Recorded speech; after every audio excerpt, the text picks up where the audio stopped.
Chosen one, anchor your spirit to what I am about to say right now. That ache sitting in the center of your chest, the one that has nothing to do with work, nothing to do with money, nothing to do with any of the problems the world can see. Silence every other voice and hear this. The enemy is working overtime right now for one reason and one reason only. He knows what is about to be released into your life, and the only weapon left in his arsenal was the one he knew would cut deepest, the people who share your blood. It all ends here. The confusion, the grief, the replaying of conversations in your mind at 3 in the morning, trying to figure out where everything went wrong. But you need to understand something critical before we go any further. What happened inside your family was not a tragedy. It was a transaction, and you were not the one who lost. Think back to that moment this week, or maybe last week, when you chose not to call back, when you saw that name on your screen and felt that strange mix of love and dread, and you set the phone face down and walked away. You thought that was avoidance. You thought that was you failing to fight for the relationship. But what you did not know in that moment was that your restraint broke a spiritual contract the enemy had been counting on. That silence was not weakness. That silence was the closing of a chapter the Most High himself wrote the final sentence of. You did not find this recording by accident. The algorithm did not bring you here. God did. This is a divine appointment, and it was scheduled long before the wound was opened. Stay until the very last second of this message, because in the next few minutes I am going to hand you the revelation that explains exactly why the people closest to you became the instruments of the attack. I am going to walk you through the moment your loyalty was tested and show you how you passed without even knowing it. And at the end, I am going to give you a declaration that severs the spiritual access that betrayal gave the enemy over your peace. Do not leave. Your future self is on the other side of this message, and if you walk away now, you will carry a wound that was already scheduled to be healed today. I know what the last 72 hours have felt like. The silence in your house has not felt peaceful. It has felt like the kind of quiet that follows an explosion. Maybe you sat at your kitchen table this week, staring at nothing, replaying a conversation where someone who was supposed to protect you chose a side, and it was not yours. Or maybe you were lying in bed last night, and the grief came out of nowhere, this sudden heaviness pressing down on your chest, and you could not explain why you were mourning a person who is still alive. Or maybe it was even quieter than that. Maybe you just noticed that you stopped expecting them to show up, and the worst part was how unsurprised you were. You feel suspended, like you are standing in a doorway between the family you were born into and the life God is pulling you toward, and no one told you the crossing would cost this much. And in that suspended place, the enemy has been whispering a very specific lie. Listen to your thoughts, and you will recognize it. He has been telling you that the reason they turned on you is because something is wrong with you. He has been replaying every time you were too much, too different, too forward, too focused. He has been using their rejection as evidence for a case he is building against your identity. He wants you to believe that if you were more palatable, more agreeable, more willing to shrink, none of this would have happened. And underneath that lie is an even deeper one. That you are alone now, that you traded family for calling, and that the price was too high. But I need you to hear what the scripture actually says about this moment. Matthew 10:36 says, "A man's enemies will be the members of his own household." Jesus did not say this to frighten you. He said it to prepare you. He said it because he knew that the closer you move toward your assignment, the more threatening your light becomes to the systems and agreements that have kept certain rooms in the dark. He was telling you that the opposition from family is not evidence that something went wrong. It is a sign marker. It is confirmation that you are exactly where you are supposed to be on the path. The heaviness you feel right now is not the weight of failure. It is not punishment for being too bold or too difficult or too unwilling to make yourself small. The heaviness you feel is the weight of transition. It is the pressure that comes right before a new identity fully forms. You are not being abandoned. You are being separated. And those are not the same thing. What they called rejection, heaven is calling repositioning. What you called losing your family, God is calling the pruning of every connection that could not survive where He is taking you. You did not do something wrong. You did something right. And the right thing, in a room that has grown comfortable with compromise, will always feel like a threat. That moment when you stopped explaining yourself. That moment when you refused to apologize for your growth one more time. That moment when you finally let the silence answer for you. That was not you giving up on them. That was you graduating. Some messages don't just inform, they activate. If something stirred deep in your spirit just now, you may be ready to receive the Chosen One's blueprint. This sacred guide reveals the 8 divine patterns behind your calling, your suffering, and your destiny. It also comes with the full audiobook, so you can absorb it during prayer, rest, or quiet moments with God. And for those called to speak His truth, you'll also receive Activating Your Prophet Mantle, a powerful bonus ebook for those carrying a prophetic assignment. The link is in the first pinned comment, but only for a limited time. Now let's go deeper into what that graduation actually means, because most people stop at the relief of it and never discover what was buried underneath the pain. The initial exhale, the sense of liberation from a difficult season, is undeniably real and divinely ordained, but it's merely the surface layer of a much richer transformation. Many mistake this release for the entirety of the process, much like a butterfly emerging from a chrysalis and only noticing the freedom of flight, not the profound metabolic overhaul that occurred in the darkness. To truly grasp the depth of what has transpired, we must venture beyond the immediate feeling of escape and explore the profound wisdom etched into the very fabric of our being during that challenging time. Graduation is not the same as release. When you graduate from a season, you carry something with you. It is not an emptying, but an endowment. You carry the wisdom pressed into you by the very people and the very moments that broke you open, just as grapes are pressed to yield wine or olives crushed for oil. This wisdom is not theoretical, it is experiential, forged in the crucible of your deepest vulnerabilities and the raw edges of your pain. It's a knowing that lives in your bones, a resilience woven into your spirit. And here is what no one tells you about the ones who hurt you inside your own bloodline. They were not your enemies acting of their own accord. They were instruments. They were the very sandpaper God used to smooth your rough edges, the chisel that carved out the unwanted, leaving behind the masterpiece. And the Most High has a long history of using imperfect, broken, sometimes hostile instruments to accomplish His most precise and purposeful work. Think of it as divine alchemy, where even the most toxic elements are repurposed by the hand of God for a sacred transformation, shaping you into something far more valuable and resilient than you could have ever become in a season of unyielding ease. Their role, however painful, was often necessary, a testament to God's sovereign ability to weave even the threads of human brokenness into a tapestry of divine design. Think about Joseph. Not the version of the story you have heard reduced to a colorful coat and a happy ending, sanitized for Sunday school lessons. Think about the actual moment, the pit, the suffocating darkness, the damp earth clinging to his skin, the primal fear that must have seized his young heart. There was the agonizing silence of his brothers eating bread, their casual indifference a cruel counterpoint to his desperate screams echoing from below. Can you imagine the cold dread as he heard the sound of the transaction being made?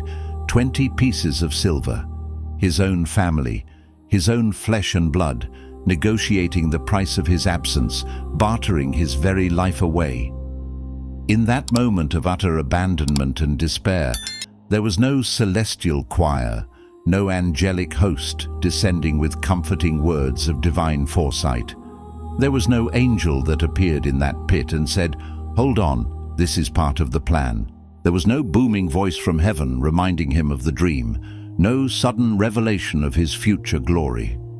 There was only the impenetrable darkness, the metallic smell of earth, and the deafening sound of people who were supposed to love him, deciding he was more valuable gone than present. And yet, and this is the part that has to land in your spirit right now, anchoring itself deep within the marrow of your being, that pit was not a punishment. It was a portal. It was the narrow gate, the dark passage leading to the fulfillment of a destiny far grander than any vibrant coat could signify.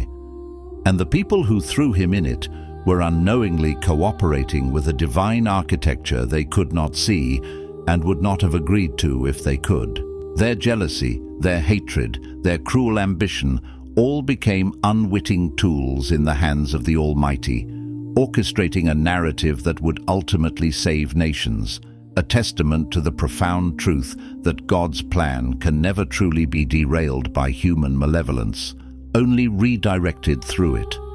The same is true for what happened to you. Every betrayal, every quiet withdrawal, every sharp word twisted from a vulnerable confession, it all served a higher purpose.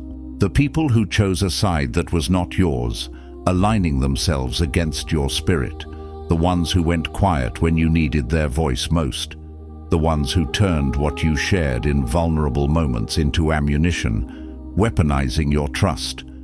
They did not derail your destiny.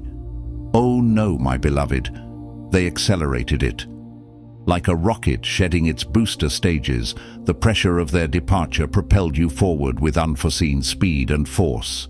Because the version of you that needed their validation, that clung to their approval like a life raft in a turbulent sea, that needed their blessing before you dared to believe in your own sacred calling, that dependent, tentative version of you could not survive where God is taking you. That version would have crumbled under the weight of the new mantle, unable to carry the glory of the coming season. And so the Most High, in His infinite and sometimes uncomfortable mercy, a mercy that feels like a surgical incision designed for ultimate healing, allowed the very people whose opinion mattered most to withdraw it. Not to destroy you, not to leave you broken beyond repair, but to free you, to untether you from the earthly expectations and limited visions of others, so that your spirit could soar into the boundless expanse of His divine intention for your life. It was a liberation disguised as abandonment, a profound act of love veiled in pain. But here's where it goes deeper, and I need you to stay with me, because this is where most people stop short of the full healing, mistaking a pause for a complete cessation of the journey. Many reach a certain point of understanding, a cognitive grasp of these truths, but they hesitate to descend into the subterranean chambers of the heart, where the deepest work of transformation truly resides. There is a grief that has no language. It is not the grief of death, though it shares a similar hollowness, a similar void. It is not even the grief of betrayal in the traditional sense, for betrayal implies an intentional act of malice, a conscious turning against. This grief is far more subtle, more complex, and thus often unacknowledged. It is the grief of recognition, the poignant, soul-shattering moment you finally see a person clearly, stripped of the elaborate costumes of your hopes and expectations, without the rosy lens of who you needed them to be. And what you see, with stark, undeniable clarity, is someone who simply does not have the capacity to honor what God placed inside of you. They are not malevolent, they are simply limited. Their vessel is too small, their spiritual bandwidth insufficient to truly hold, affirm, or reciprocate the divine magnitude you carry. And that grief is complicated because you cannot be angry at someone for the limits of their capacity, just as you cannot be angry at a teacup for not holding the ocean. You can only mourn the version of the relationship you were hoping for, the sacred bond you longed to share, the one that never existed outside of your own profound longing for it, a phantom limb of the heart.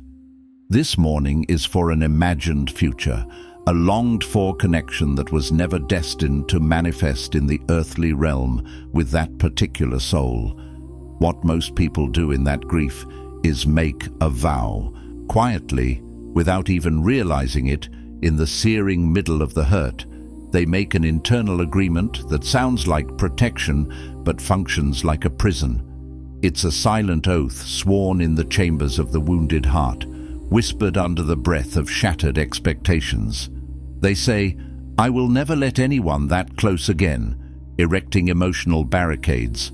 They say, "I will keep my real self hidden from now on," retreating behind an impenetrable veil.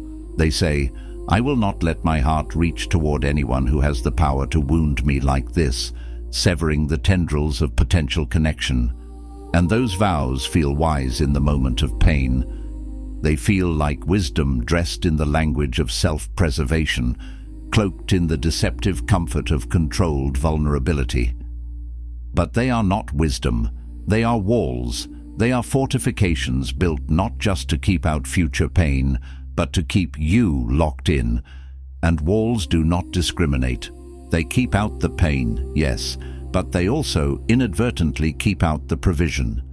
They block the divine blessings intended for you, the open gates God has prepared.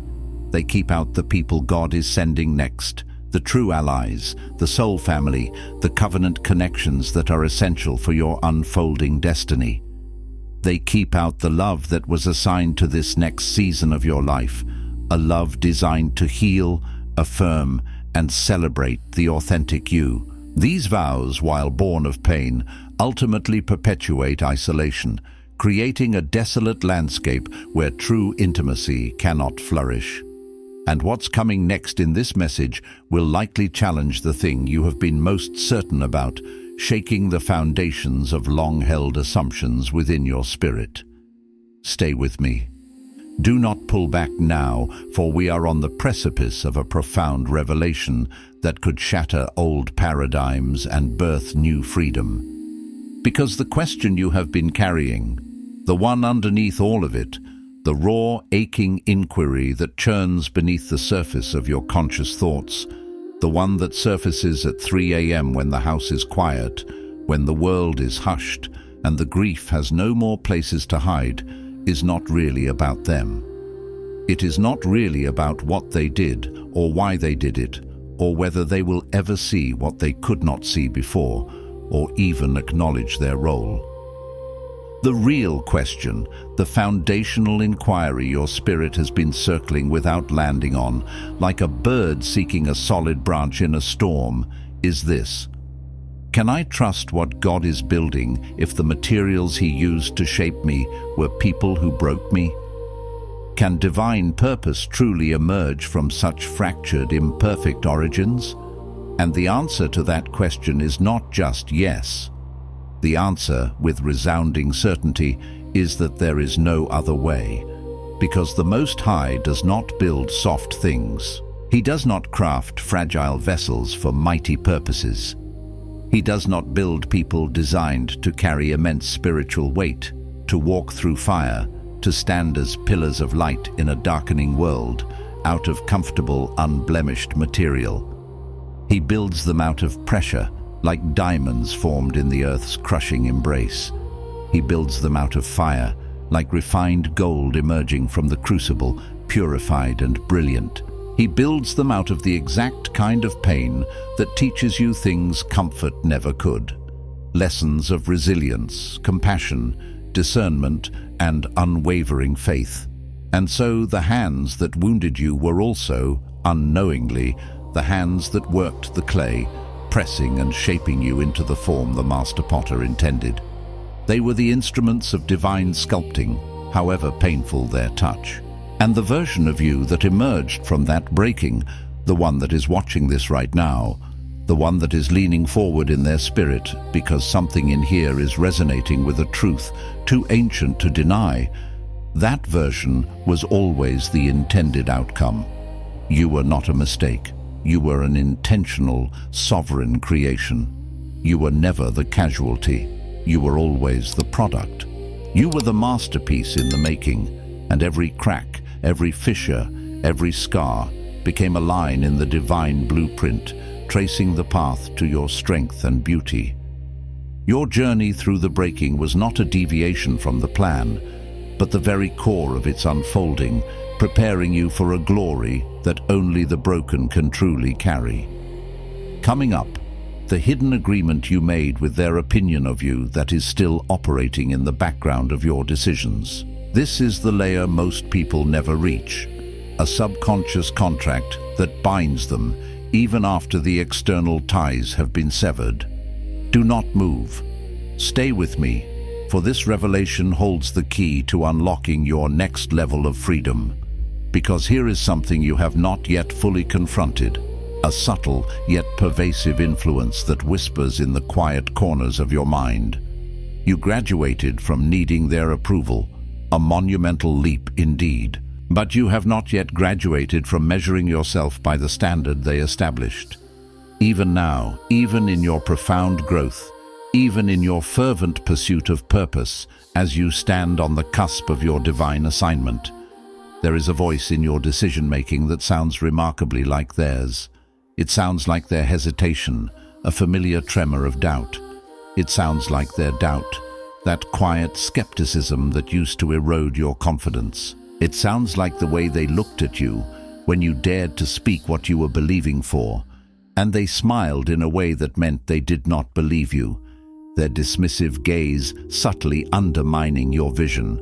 And because that voice is so familiar, so deeply ingrained, because it has been present since childhood. In some cases, a constant companion in your inner dialogue, you have tragically mistaken it for your own internal compass. You have been calling their fear your wisdom, cloaking their limitations in the guise of prudence. You have been calling their ceiling your reality, allowing their small vision to define the boundaries of your limitless potential. This internal echo is a phantom limb of their influence, still exerting power over your choices. This is where Elijah's story becomes vitally important. Not the triumphant Elijah on Mount Carmel, bathed in the fire of God, calling down divine power from heaven against the prophets of Baal. No, we are speaking of the Elijah under the juniper tree, exhausted, despairing, asking God to let him die. Because what broke Elijah was not the battle. He won the battle, a decisive, miraculous victory that silenced 450 prophets of Baal and astonished a nation. What broke him was the moment one person's voice, Jezebel's voice, became louder in his spirit than everything God had just demonstrated. One voice. One threat from a woman whose power had just been utterly annihilated. One opinion from someone who had already proven they were on the wrong side of divine truth. And it was enough to send a mighty prophet of God, fresh from a breathtaking demonstration of power, running into the wilderness, begging to be relieved of his assignment, succumbing to the very fear he had just triumphed over. Not because Elijah was weak in spirit or lacking in faith, but because the enemy knew precisely which voice would reach the deepest, most vulnerable place inside of him, bypassing his armor and striking at the core of his human frailty. The enemy always knows which voice will bypass your armor, because the enemy has been studying you, studying your vulnerabilities, studying the patterns of your family dynamics since before the armor was even built. Jezebel's words unlocked an ancient fear within him, a generational wound, and that is why it held such disproportionate power. And for you, that voice belongs to someone in your family, a parent, a sibling, an elder figure whose words carried undeniable weight in your formative years. And it got in deep, embedding itself in the foundational layers of your psyche. And what the Most High is asking you to do right now is not to hate that person, for bitterness only binds you further. Not to cut them off with bitterness or malice, for that often leaves a festering wound within your own soul. Not to perform a strength you have not yet grown into, putting on a false facade of indifference or unfeeling. He is asking you to do something far more precise and far more difficult, an internal act of spiritual surgery. He is asking you to evict their voice from the seat of authority it was never supposed to occupy inside of you, to dismantle the internal throne they unknowingly usurped in your heart and mind. This is not about external confrontation. It is about internal liberation. It's about dethroning an echo and reinstating the sovereign authority of your own spirit, guided by the Holy Spirit. Because here is the tension, and this is what I said would surprise you, and it does, every time. The real blockage in your next season is not the wound they gave you. Wounds, though painful, are often superficial in the grand scheme of things. Wounds heal, given time, attention, and divine grace. The real blockage is the permission structure the wound installed. It's the invisible architecture of self-doubt and limitation built upon the foundation of that hurt. It's the part of you that now asks, before every bold move, before every courageous step toward your assignment, before every utterance of your deepest truth, would they think this is too much? Would this confirm what they always said about me, reinforcing their negative prophecies? Would this prove them right, validating their skepticism and limiting beliefs? This subconscious seeking of permission, this internal interrogation against their phantom judgment, is the invisible tether that still holds you back. That permission structure is the chain, and it is invisible, woven into the very fabric of your thought patterns, which is why it is so insidious and so dangerous. It's not a visible shackle, but a psychological and spiritual handcuff that keeps you tethered to a past reality. Think of it this way. When Paul and Silas were in the prison in Philippi, unjustly incarcerated, bound in stocks, something miraculous occurred. An earthquake came, shaking the very foundations of their confinement. The chains fell off their wrists and ankles, clattering to the ground with the sound of liberation. The prison doors swung open, wide and inviting, but the text says they did not run. They stayed. And when the jailer woke up amidst the chaos and saw the doors open, he assumed they were gone. His prisoners escaped. He assumed that the absence of chains meant the absence of people, that physical freedom automatically equated to immediate flight. But Paul had to call out from the dark, from the shadows of the open cell, and say, "We are still here. Do not harm yourself. We are still here."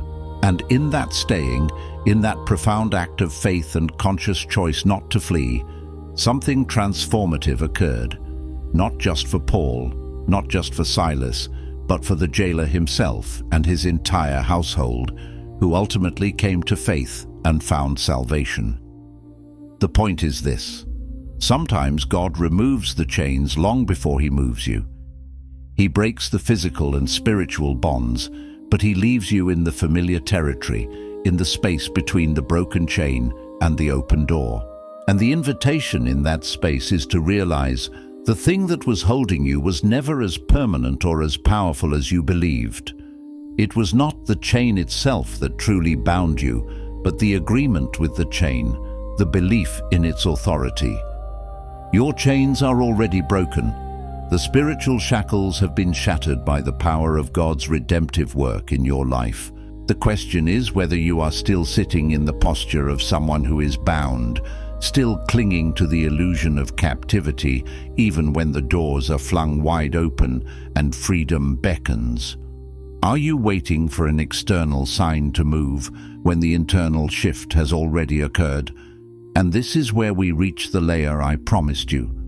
The thing beneath everything, the deepest truth that lies buried under the accumulated debris of hurt and healing. The thing you were not expecting to find at the bottom of this particular wound, because it challenges a very fundamental, almost unspoken longing within the human heart. You are not afraid of being rejected by them again. That particular wound, while painful, has created a scar tissue of resilience. You passed that test, you survived that fire, and your spirit knows it. What you are quietly, almost imperceptibly afraid of, and I need you to sit with this truth, let it settle into the deepest recesses of your being, is being fully accepted somewhere else. Because if you are fully accepted, fully seen, fully honored, truly celebrated in a new room, a new community, a new season, or by new covenant connections, it will mean that the old room, the original space you yearned to belong to, the family or community you were born into, was never going to be able to hold you. Not because of a flaw in you, but because of a fundamental mismatch of capacity and spiritual architecture. And that truth, the searing, liberating truth that you were simply too much for the space you were born into, that you were designed for an expanse they could not comprehend, carries a grief all its own. It is the grief of releasing the illusion of a place that never truly fit, because it means that no version of you, not a quieter version, not a smaller version, not a more palatable or manageable version, not a version that sacrificed its truth for their comfort, would have changed the outcome. They were never equipped for what you carried, never built to contain the magnitude of your anointing or the breadth of your vision, and you could not have saved the relationship by being less. All you would have done was delay the inevitable while diminishing the divine within you, shrinking your spirit to fit a mold too small for God's grand design. This is not about their malice, but their limitations, not about your unworthiness, but your uncontainability in that confined space. That is not failure. That is covenant clarity.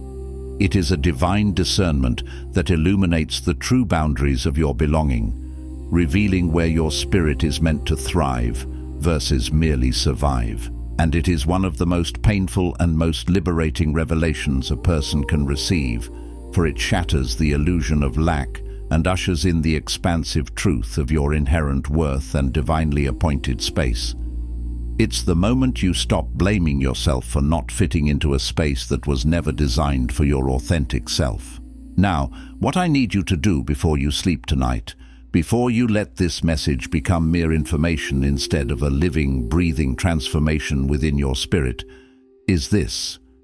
I need you to identify the voice, not the person. Let go of the person and their actions, for that is a different layer of healing. Focus solely on the voice. The specific phrase, the specific tone, the specific internal whisper that sounds remarkably like their hesitation, their doubt, their judgment, inside your own head. Pinpoint it, name it, write it down if you need to give it form and make it tangible. And once you name it, once you shine the light of awareness on this insidious echo, you can begin to dismantle the authority it was never meant to have, reclaiming your internal sanctuary. This is the work, not the forgiveness you perform publicly, a performative act for outward consumption, not the healing you announce on social media, seeking external validation for an internal process. This is the quiet, daily, sometimes unglamorous work of reclaiming your own internal narrative from the people who were never qualified, never anointed, and never capable of authoring it. It is the sacred, persistent work of disentangling your true self from the inherited limitations and false perceptions imposed upon you. Place your hand over your heart right now and speak this with full intention, letting each word resonate with the truth of your spirit and declaring your liberation. I release every voice that was never mine to carry. I release the permission structure built by rejection. I release the grief of a room that could not hold me, and I forgive myself for spending years trying to make myself fit. I declare that my identity was not formed by who rejected me, it was confirmed by it. I am not behind, I am not broken. I am not too much. I am exactly what the Most High designed, and the pruning that felt like loss was preparation for the harvest that is already on its way. From this moment forward, I move without asking permission from the past. I walk into this next season whole, clear, and chosen, not because I earned it, because I was always it, and that has never changed. If this message broke something open in your spirit today, do not let it close back up. Leave a word in the comments, just one word that describes what shifted in you, and that word becomes part of your declaration. Share this with someone who is carrying this same wound in silence, because some people are one message away from the turning point, and they do not even know it. You found this because you were ready. Someone in your life is ready too.